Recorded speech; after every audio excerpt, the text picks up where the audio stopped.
नमस्ते। राम राम। आज की हमारी कहानी है पालनहार कौन। ये कहानी सच्ची है। एक मलूक चंद सेठ रहते थे। उनका जन्म इलाहाबाद जिले के कड़ा नामक ग्राम में हुआ था। पूर्व के पुण्य से वे बालावस्था में बहुत अच्छे धर्मात्मा प्रवृत्ति के थे और जैसे जैसे बड़े होते गए वैसे वैसे थोड़ी सी उनकी प्रवृत्ति बदल गई। उनके घर के पास एक मंदिर था। एक रात्रि को पुजारी ने वहाँ कीर्तन किया तो उसकी आवाज़ के कारण मलूक चंद जी को नींद नहीं आई। उन्होंने सुबह पुजारी जी को बुलवा लिया और उसको चिल्लाने लगे, ये सब क्या है? तो उन्होंने बताया, एकादशी थी, इसका जागरण चल रहा है, इसलिए रात को कीर्तन हो रहे थे। तो उन्होंने कहा, अरे क्या जागरण करते रहते हो, ज़बरदस्ती को कीर्तन करते रहते हो, हमारी नींद हराम कर दी। अच्छी नींद के बाद ही व्यक्ति काम करने को तैयार हो पाता है और फिर कमाता है तब खाता है। अब पुजारी जी को तो लगा, उन्होंने कहा, जहाँ उन्होंने कहा खाता है तो पुजारी बोले, खिलाता तो वह है और खिलाने वाला भी वही है। मुलूक चंद जी बोले, कौन खिलाता है? मुलूक चंद जी बोले कौन खिलाता है? तो उन्होंने कहा, वही तो खिलाता है। तो बोले, क्या भगवान खिलाता है? मुलूक चंद जी बोले, क्या भगवान खिलाता है? तो बोले, हाँ, निमित्त अपन होते हैं, कमाना, रोटी बनाना, बाकी सब खिलाने वाला, सबका पालनहार तो भगवान ही है। मलूक चंद जी बोले, क्या बात कर रहे हो?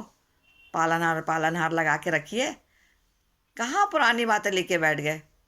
जब हम कमाते हैं तब हम खाते हैं। तो उन्होंने कहा, नहीं। पुजारी जी बोले, नहीं, सबको वही खिलाता है। तो उन्होंने कहा कि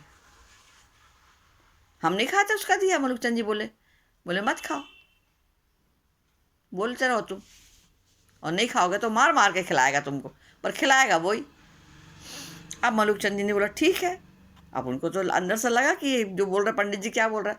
उन्होंने कहा, ठीक है पुजारी जी, अगर तुम्हारा भगवान मार के खिलाता है, ज़रूर खिलाता है, और मुझे 24 घंटे में नहीं खिला पाया तो तुम भजन कीर्तन करना बंद कर देना। उन्होंने कहा, हाँ मैं जानता हूँ। उन्होंने पुजारी ने कहा, हाँ ठीक है मैं जानता हूँ, तुम्हारी बहुत पूछ है ना, बहुत पहुँच है तुम्हारी, लेकिन उसके हाथ बहुत लंबे हैं, वही खाना खिलाता है। जब तक वो नहीं चाहता तब तक कोई कुछ नहीं कर सकता। अब पुजारी जी को भगवान पर बहुत विश्वास था। मलूक चंद जी ने भी एक शर्त लगा ली कि नहीं, मैं देखता हूँ कैसे खिलाते। वो एक घने जंगल में चले गए और वहाँ पर ऊपर चढ़ के बैठ गए। बोले, मुझे देखिए कौन खिलाने आता है। 24 घंटे बीत जाएंगे तो कोई खिलाने नहीं आएगा तो पुजारी जी की हार हो जाएगी। बड़ी दिक्कत। मलूक चंद जी ऊपर चढ़ के बैठ गए, यहाँ पुजारी जी अपनी पूजा पाठ में लग गए, उन्होंने ध्यान भी नहीं दिया। तभी 2-3 घंटे बाद एक अजनबी आदमी नीचे आया। उसने वृक्ष के नीचे बैठकर आराम किया और अपना सामान उठाकर चल दिया, पर वो खाने का थैला वहीं भूल गया। एक थैला था उसका, भूल गया। क्या पता भगवान ने उसको, मनुष्य को प्रेरणा दी थी, अथवा मनुष्य अपने साधन उसमें भूल कर चला गया। ये तो भगवान ही जाने, या भगवान खुद आके छोड़ के चले गए, ये नहीं मालूम था। थोड़ी देर बाद वहाँ 5 डाकू आए, वहीं पर बैठ गए। इतने में एक ने कहा, उस्ताद यहाँ एक थैला पड़ा है। उन्होंने कहा, देखो तो क्या है उसमें। देखा तो उसमें गर्म भोजन था, बढ़िया अच्छा खाना था, टिफिन रखा था। उन्होंने कहा, उस्ताद बहुत भूख लगी है, लगता है भोजन भगवान ने भेजा है अपन को। तो डाकू ने, तो उस्ताद ने बोले, कहती यहाँ कहाँ अल्लाह ताला भगवान भोजन भेजेंगे, है ना, ये किसी ने पकड़ने फंसाने के लिए यहाँ भोजन रखा है, इसमें जहर डालकर रखा होगा ताकि हम सब लोग यहीं आ जाए, यहीं पुलिस बैठी होगी। तो उन्होंने कहा, देखो ज़रा कोई है तो। उन्होंने देखा, इधर कोई नहीं दिखा। तब डाकुओं का मुखिया जोर चिल्लाया, कोई हो तो बताया, थैला यहाँ कौन छोड़ के चला गया। अब मलूक चंद को डर लगा। उन्होंने कहा, मैं बोलता हूँ तो मेरे ही गले पड़ेंगे।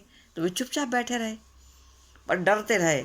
और भक्त वत्सल भगवान उनके वचन को पूरा करने के लिए बैठे थे चुपचाप, कि मैं अपने वचन का सिद्धू मैं तो नहीं खाऊंगा। इतने में डकैत ने ऊपर देखा तो एक आदमी बैठा था, मलूक चंद जी बैठे थे। चिल्लाए डाकू लोग, उतर नीचे। तो उन्होंने कहा, मैं नहीं उतरूंगा। क्यों नहीं उतरेगा? उतर तू, उतर तू। उन्होंने कहा, मैं नहीं आता नीचे। उन्होंने जबरदस्ती उसको नीचे उतारा और उन्हें खाना खोल, तू खाना खा।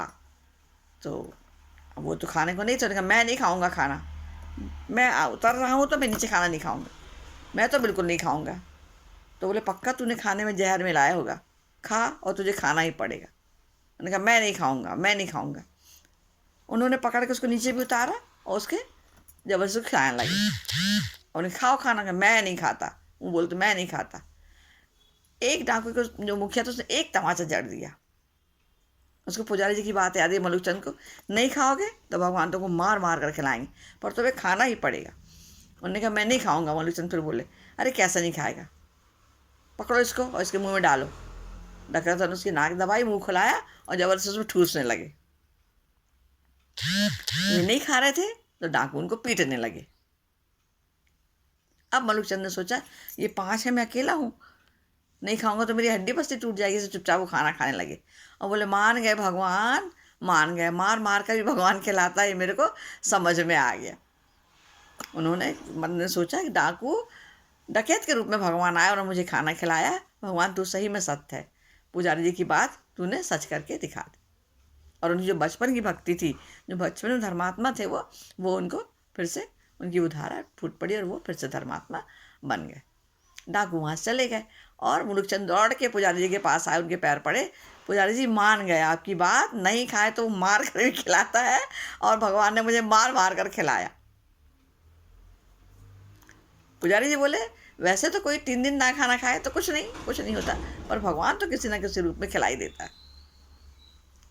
तो उन्होंने कहा मैंने 1 दिन की प्रार्थना की थी, मैं 1 दिन खाना नहीं खाऊंगा, है ना, पर भगवान ने मुझे 1 दिन में ही खाना खिला दिया। तो सच्ची श्रद्धा हो और विश्वास हो और हृदयपूर्वक प्रार्थना करें तो अवश्य हमारे भगवान हमारी सुनते हैं। नमस्ते, राम राम, धन्यवाद।